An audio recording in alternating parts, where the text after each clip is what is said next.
wabarakatuh. Selamat pagi anak-anak semua. Perkenalkan, nama saya Rizka Radatul Aisy. Saya guru Teknik Instalasi Tenaga Listrik SMK Negeri 6 Balikpapan. Hari ini saya akan membawakan materi mata pelajaran dasar-dasar ketenaga listrikan.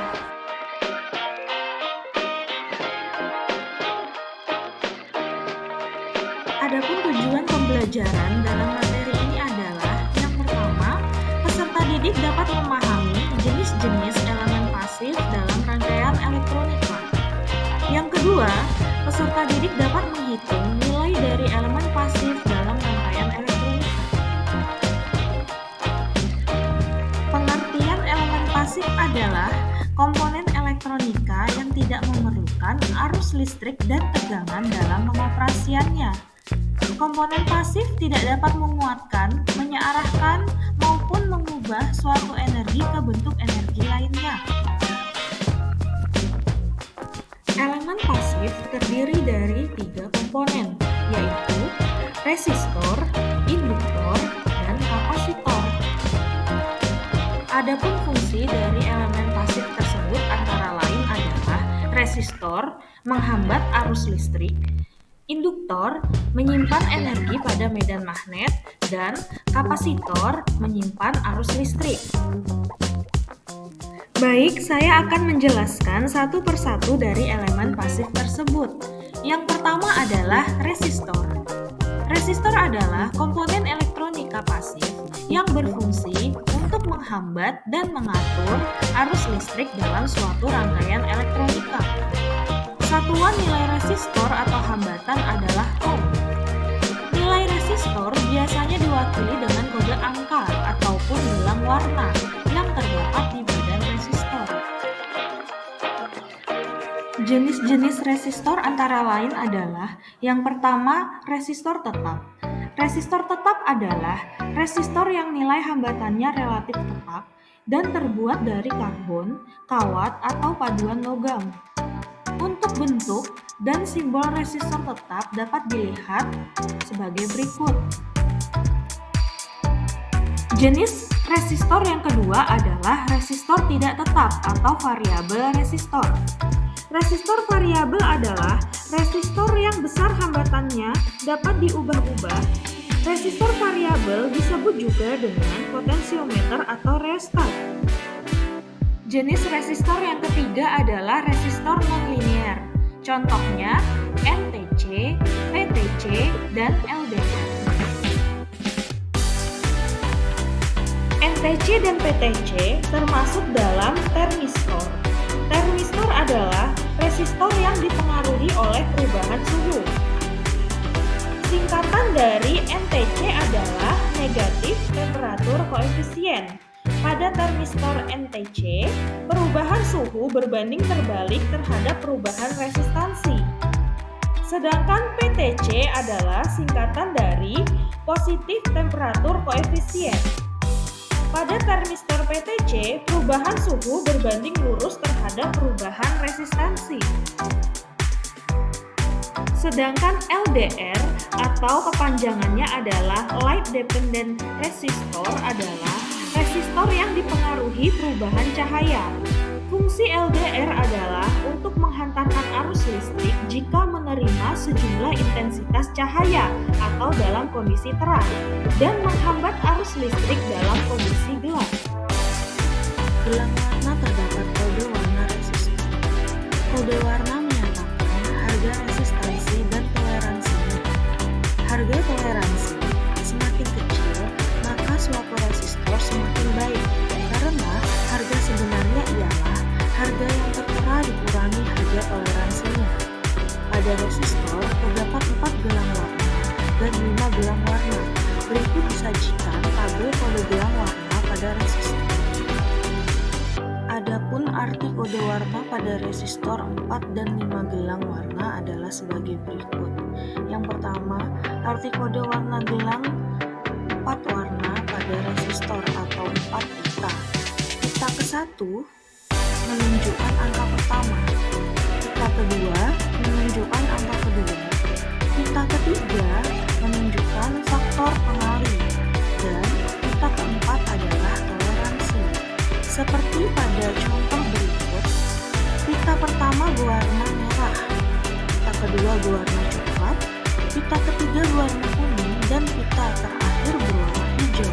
Maka nilai merah sesuai tabel adalah angka 2, nilai coklat adalah 1, sedangkan kuning adalah faktor pengali yaitu kali 1000, dan juga hijau toleransinya 0,5%. Jadi nilai resistornya adalah 21.000 ohm atau 21 kilo ohm dengan toleransi 0,5%. Contoh berikut adalah menghitung harga resistor 5 gelang atau 5 pita. Pita yang pertama menunjukkan angka pertama, pita kedua menunjukkan angka kedua, pita ketiga menunjukkan angka ketiga, pita keempat menunjukkan faktor pengali, dan pita kelima menunjukkan toleransi. Pita pertama berwarna hijau, artinya angka 5, pita kedua hitam 0, pita ketiga kuning 4, pita keempat merah yaitu faktor pengalinya 100, dan pita kelima adalah emas dengan toleransi 5%. Maka nilai resistornya adalah 50.400 ohm atau 50,4 kilo ohm dengan toleransi 0,5%. Sebuah rangkaian terdiri dari dua buah atau lebih resistor yang disusun secara sejajar atau berbentuk seri.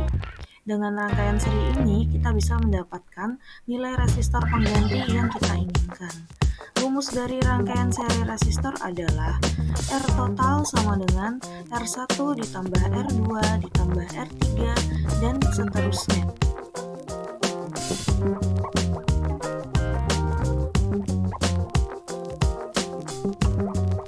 Contohnya adalah seorang engineer ingin membuat sebuah perangkat peralatan elektronik. Salah satunya memerlukan resistor dengan nilai 4 mega ohm. Tetapi engineer tersebut tidak dapat menemukannya, maka dia harus menggunakan rangkaian resistor untuk mendapatkan nilai penggantinya. Ada dua penyelesaian. Yang pertama, menggunakan dua buah resistor dengan nilai 3,9 mega ohm dan 100 kilo ohm disusun secara seri sehingga mendapatkan nilai 4 mega ohm, atau juga menggunakan 4 buah resistor dengan nilai 1 mega ohm, maka total rangkaian serinya adalah 4 mega ohm. Rangkaian paralel resistor adalah sebuah rangkaian yang terdiri dari dua buah atau lebih resistor yang disusun secara berderet atau berbentuk paralel. Sama seperti dengan rangkaian seri, rangkaian paralel juga dapat digunakan untuk mendapatkan nilai hambatan pengganti. Perhitungan rangkaian paralel sedikit lebih rumit dari rangkaian seri. Rumusnya adalah 1/R total sama dengan 1/R1 ditambah 1/R2 ditambah 1/R3 dan seterusnya.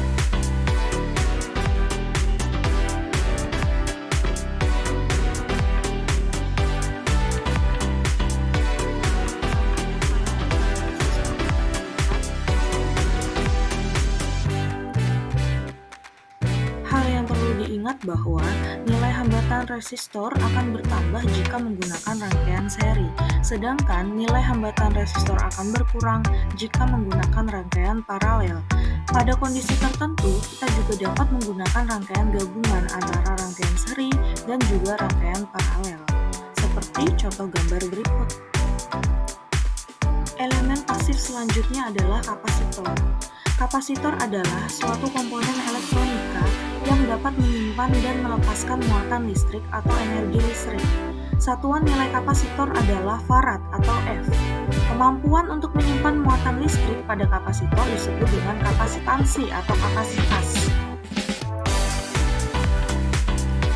Jenis-jenis kapasitor. Yang pertama, kapasitor tetap. Merupakan kapasitor yang mempunyai nilai kapasitansi yang tetap. Simbolnya adalah sebagai berikut.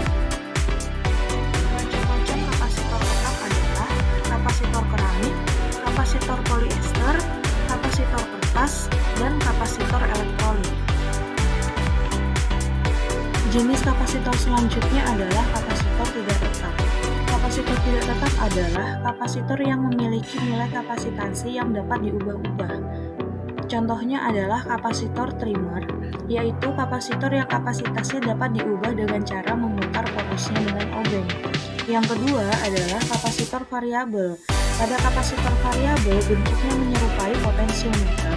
Kapasitor ini nilainya dapat diubah-ubah dengan memutar poros yang tersedia. Fungsi kapasitor dalam rangkaian adalah yang pertama, sebagai kopling antara rangkaian yang satu dengan rangkaian yang lainnya. Yang kedua, sebagai filter dalam rangkaian power supply. Yang ketiga, sebagai pembangkit frekuensi dalam rangkaian antena. Yang keempat, untuk menghemat daya listrik pada lampu neon.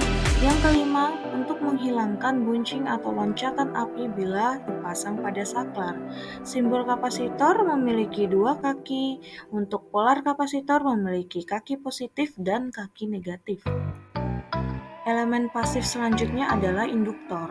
Induktor adalah komponen elektronika pasif yang dapat menyimpan energi pada medan magnet yang ditimbulkan oleh arus listrik yang melintasinya. Satuan nilai induktor adalah Henry atau H. Kemampuan induktor untuk menyimpan energi magnet ditentukan oleh induktansinya.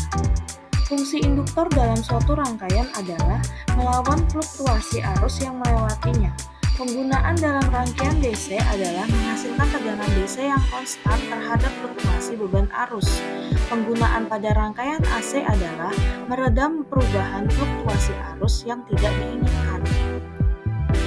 Jenis-jenis induktor ada induktor tetap dan induktor variabel. Induktor tetap adalah nilainya tetap, sedangkan induktor variabel adalah nilainya dapat diubah-ubah.